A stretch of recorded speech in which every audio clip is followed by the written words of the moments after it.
Governor പങ്കെടുക്കുന്ന പരിപാടിക്കിടെ കേരള സർവകലാശാലയിൽ നടന്ന സംഘർഷങ്ങളിൽ രാജ്ഭവൻ വിശദീകരണം തേടി.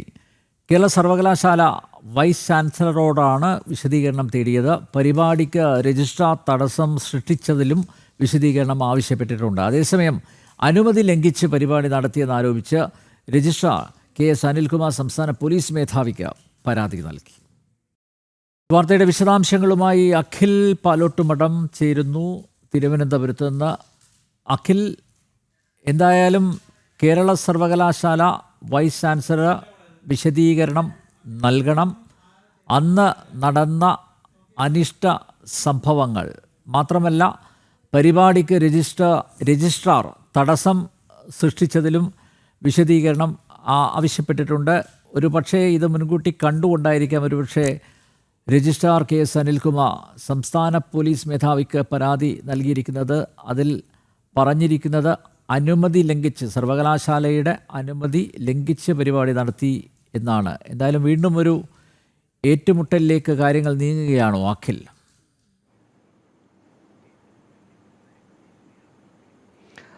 നമ്പ്യാരെ, കേരള സർവകലാശാലയുടെ സെനറ്റ് ഹാളിൽ ശ്രീ പത്മനാഭസ്വാമി സേവാസമിതിയുടെ നേതൃത്വത്തിൽ അടിയന്തരാവസ്ഥയുടെ 50 ആണ്ട് എന്ന പരിപാടി നടക്കുന്നതിനിടയിലാണ് ചില അനിഷ്ട സംഭവങ്ങൾ ഉണ്ടാകുന്നത്. പരിപാടിയുടെ ഉദ്ഘാടകനായിട്ടാണ് സർവകലാശാലയുടെ ചാൻസലറും കേരളത്തിൻ്റെ ഗവർണറുമായ രാജേന്ദ്ര വിശ്വനാഥ് അർലേക്കറെ പത്മനാഭസ്വാമി സേവാസമിതിയുടെ സംഘാടക സമിതി ക്ഷണിച്ചിരുന്നത്. എന്നാൽ ചടങ്ങിൽ ഭാരതാംബയുടെ ചിത്രം വെച്ച്, അത് അഖണ്ഡ ഭാരതത്തിൽ കാവിക്കൊടിയേന്തിയ ഭാരതാംബയുടെ ചിത്രം വെച്ചായിരുന്നു അടിയന്തരാവസ്ഥയുടെ ആ കറുത്ത ദിനരാത്രങ്ങളെ ഓർമ്മിപ്പിക്കുന്ന തരത്തിലുള്ള പരിപാടി സംഘടിപ്പിച്ചിരുന്നത്.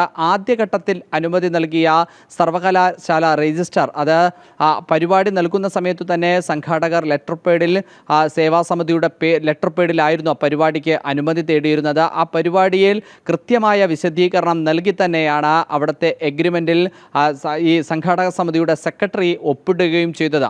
അവർ പറഞ്ഞ, അതായത് സർവകലാശാല പറഞ്ഞ തുക പൂർണ്ണമായും അടച്ചാണ് സെനറ്റ് ഹാൾ ബുക്ക് ചെയ്യുകയും ചെയ്തത്. പരിപാടി ആരംഭിക്കുന്നതിന് മുമ്പ് SFIയുടെയും KSUവിൻ്റെയും CPMൻ്റെയും ഒക്കെ തന്നെ പ്രവർത്തകർ നടത്തിയ ചില സംഘർഷങ്ങളുടെ ഭാഗമായിട്ടാണ് ഭാരതാംബ ചിത്രം ഒഴിവാക്കണമെന്ന ഒരു ആവശ്യം ആദ്യഘട്ടത്തിൽ രജിസ്ട്രാർ മുന്നോട്ട് വെച്ചത്. എന്നാൽ അത് അംഗീകരിക്കാൻ സംഘാടക സമിതി തയ്യാറായിരുന്നില്ല. പിന്നാലെയാണ് ചാൻസലർ കൂടിയായ ഗവർണർ പരിപാടിക്ക് എത്തുന്നതും പരിപാടി നിശ്ചയിച്ച രീതിയിൽ തന്നെ നടക്കുകയും ചെയ്തിരുന്നത്. അതിലാണ് ഗുരുതരമായി രജിസ്ട്രാർക്ക് മുകളിലാണ്, അല്ലെങ്കിൽ സർവകലാശാലകളുടെ പൂർണ്ണ അധികാരം ചാൻസലർ കൂടിയായ ഗവർണർക്കാണ്. അപ്പോൾ ഗവർണർ പങ്കെടുക്കുന്ന ഒരു പരിപാടിയിൽ ചില അലങ്കോലപ്പെടുത്തുകൾ നടത്തിയ സർവകലാശാല അധികാരികളോടാണ് ഇപ്പോൾ രാജ്ഭവൻ ഒരു വിശദീകരണം തേടിയിരിക്കുന്നത്. എന്നാൽ ആ വിശദീകരണം മറികടക്കുന്നതിലേക്ക് വേണ്ടിയിട്ടാണ് എഗ്രിമെൻറ്റിനെ മറികടന്നുകൊണ്ട്, അതായത് സർവകലാശാലയുടെ സെനറ്റ് ഹാള് പരിപാടിക്ക് നൽകുന്ന സമയത്ത് സർവകലാശാലയിൽ കാശടയ്ക്കുമ്പോൾ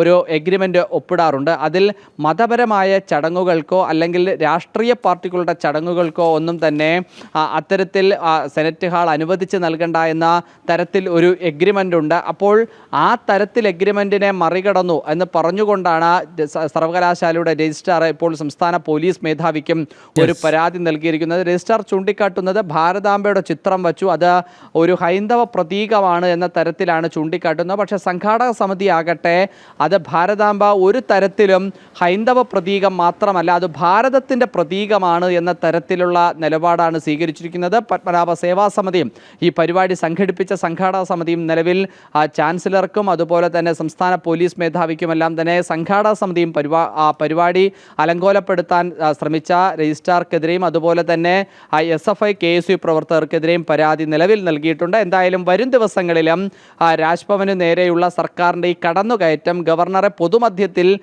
ആക്രമിക്കാനുള്ള SFIയുടെയും അതുപോലെ തന്നെ CPMൻ്റെയും ഒരു സമര നാടകം വീണ്ടും തുടരാനുള്ള ഒരു സാഹചര്യം തന്നെയാണ് നമ്പ്യാർ നിലനിൽക്കുന്നത്. കേരള സർവകലാശാല വളപ്പിൽ കഴിഞ്ഞ ദിവസങ്ങളിൽ നടന്ന സംഘർഷങ്ങളിൽ രാജ്ഭവൻ സർവകലാശാല വൈസ് ചാൻസലറോട് വിശദീകരണം തേടിയിരിക്കുന്നു. അതേസമയം സർവകലാശാല രജിസ്ട്രാർ KS അനിൽകുമാർ സംസ്ഥാന പോലീസ് മേധാവിക്ക് പരാതി നൽകിയിരിക്കുന്നു. പരാതിയിൽ പറഞ്ഞിരിക്കുന്നത് അനുമതി ലംഘിച്ച് പരിപാടി നടത്തി എന്നുള്ളതാണ്. അഖിലാണ് വിശദമായ വിവരങ്ങൾ നൽകിയത്.